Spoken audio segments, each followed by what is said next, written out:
Hi అండి, welcome to Vidya's until. ఎలా ఉన్నారు అందరూ? బాగున్నారా? మేము బాగున్నామండి.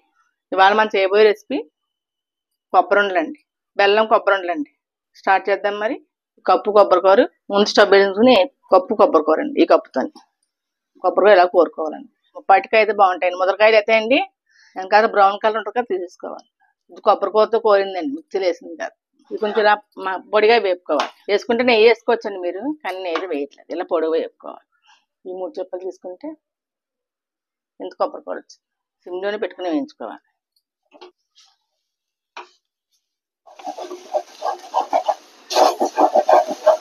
కప్పు నిండా కొబ్బరికూర తీసుకున్నాం కదా, 1/2 కప్పు బెల్లం అండి. మనం ఎంత తీసుకుంటే అంతలో సగం బెల్లం వేసుకోవాలి. ఈ బెల్లం పాకం పట్టి వేసుకోవచ్చండి, ఇలా కూడా వేసుకోవచ్చు. ఎందుకంటే కొబ్బరిలో చెమ్మట కంటే చెమ్మకి కొంచెం కరుగుతుంది మాట.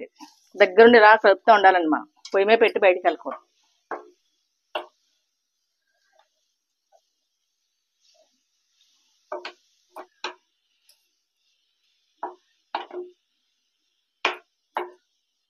అదే కొంచెం తీపి ఎక్కువ తింటే కొంచెం ఎక్కువ వేసుకోవాలండి. ఇందులో పాత బెల్లం కూడా వేసుకోవచ్చండి. చూడండి, బెల్లం అంతా కరిగిపోయింది కదా.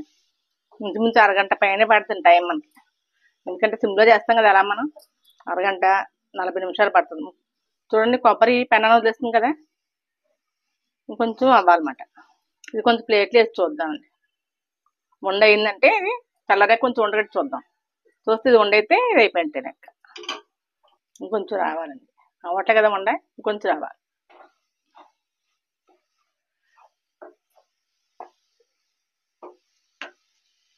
తెల్ల బెల్లం మనం తెల్లగా ఉందండి. ఇందులో మనం ఏమీ వేయలేదండి, ఓన్లీ బెల్లం కొబ్బరికూర. చూడండి, చేతి కంటుకోవాలి కదా, ఇలా ఉండేది సరిపోద్దండి. సార్ కలిపేసుకుని స్టవ్ ఆఫ్ చేసుకున్నాం. స్టవ్ ఆఫ్ చేస్తున్నాను. చల్లారాక ఉండలు కట్టుకుందాం. గోరచ్చగా ఉందండి, ఇలాంటప్పుడే మనం ఇలా ఉండలు కట్టుకోవాలండి. కొబ్బరి ఉండలు కట్టుకున్నామండి.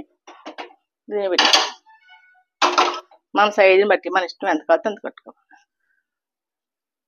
చూడండి, చేతికి అది అసలు పాకం చూడండి అంటుకోవట్లే కదా, ఇలా రావాలన్నమాట. ఇలా వస్తే మనం పర్ఫెక్ట్గా లడ్డు కొబ్బరి ఉండలు వచ్చినట్టే. ఇలా మొత్తం అన్ని కట్టుకోవాలి.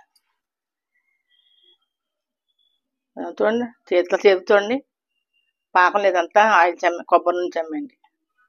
ఈ కప్పు నిండా కొబ్బరికూరకి 1/2 కేజీ బెల్లం పడిందండి. ఆ కప్పు నిండా కొబ్బరికూరకి ఇదిగోండి చూడండి, అసలు పాకం అంటుకోవట్లేదు, ఆయిల్ అంటుకుంటుంది.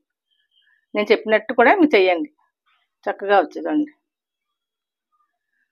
ఇది చల్లదాకా కొంచెం డబ్బాలో స్టోర్ చేసుకోవాలి. మీరు ట్రై చేసి చూడండి. నా వీడియోకి నచ్చినట్టయితే లైక్ చేయండి, షేర్ చేయండి, సబ్స్క్రైబ్ చేయండి.